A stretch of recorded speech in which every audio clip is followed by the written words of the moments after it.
ఐసెట్లో 96.71% ఉత్తీర్ణత సాధించారు.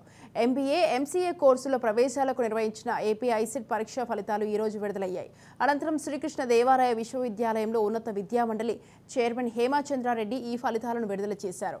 మే 6న నిర్వహించిన పరీక్షకు 44,447 మంది విద్యార్థులు హాజరు కాగా 42,984 మంది అంటే 96.71% ఉత్తీర్ణులు అయ్యారు.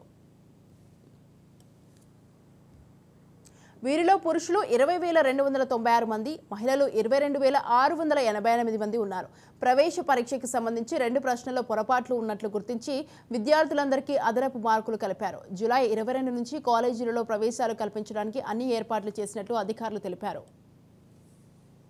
మీకు అందరికీ తెలిసిందే, ఈ ఈసెట్ ఎగ్జామినేషన్ డిప్లొమా పాలిటెక్నిక్ చదివిన విద్యార్థులకి ఇంజనీరింగ్లో 2వ సంవత్సరం అడ్మిషన్స్ కోసం ఈ ఎంట్రన్స్ ఎగ్జామినేషన్ కండక్ట్ చేస్తారు. మామూలుగా ఈ ఎగ్జాము చేసి అడ్మిషన్స్ అయ్యే లోపల ఇంజనీరింగ్ 2వ సంవత్సరం స్టార్ట్ అయ్యి ఉంటుంది.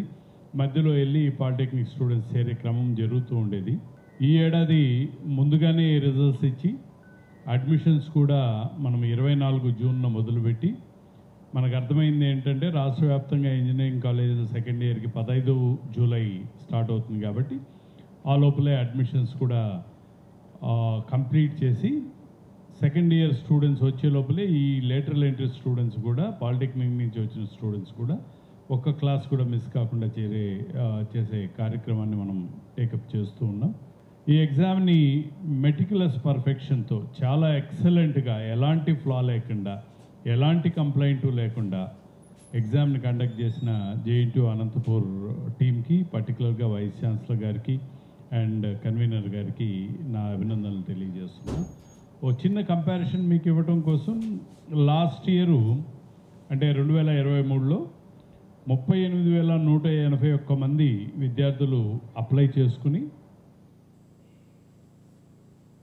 మీకు అందరికీ తెలుసు